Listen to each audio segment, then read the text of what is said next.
بسم اللہ الرحمن الرحیم۔ دوستو السلام علیکم۔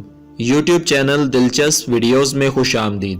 دوستو اگر آپ نے ابھی تک ہمارا چینل سبسکرائب نہیں کیا تو پلیز ہمارا چینل سبسکرائب کریں اور بیل کے بٹن کو لازمی دبائیں تاکہ آپ کو ہماری نئی ویڈیوز سب سے پہلے مل سکیں۔ دوستو آج کی ہماری ویڈیو کا موضوع ہے حضرت حزقیل علیہ السلام کون تھے؟ تفسیر ساوی جلد نمبر 1 صفحہ نمبر 206 میں لکھا ہے، یہ حضرت موسیٰ علیہ السلام کے تیسرے خلیفہ ہیں جو منصب نبوت پر سرفراز کیے گئے۔ حضرت موسیٰ علیہ السلام کی وفات اقدس کے بعد آپ کے خلیفہ اول حضرت یوشع بن نون علیہ السلام ہوئے، جن کو اللہ تعالیٰ نے نبوت عطا فرمائی۔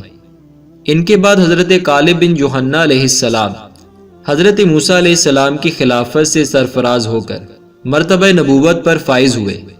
پھر ان کے بعد حضرت حزقیل علیہ السلام حضرت موسیٰ علیہ السلام کے جانشین اور نبی ہوئے۔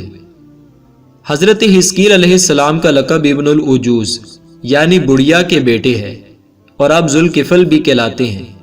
ابن العجوز کہلانے کی وجہ یہ ہے کہ یہ اس وقت پیدا ہوئے تھے جبکہ ان کی والدہ ماجدہ بہت بوڑھی ہو چکی تھی، اور آپ کا لقب ذوالکفل اس لیے ہوا کہ آپ نے اپنی کفالت میں لے کر 70 انبیاء کرام کو قتل سے بچا لیا تھا، جن کے قتل پر یہودی قوم آمادہ ہو گئی تھی۔ پھر یہ خود بھی اللہ تعالیٰ کے فضل و کرم سے یہودیوں کی تلوار سے بچ گئے اور برسوں زندہ رہ کر اپنی قوم کو ہدایت فرماتے رہے۔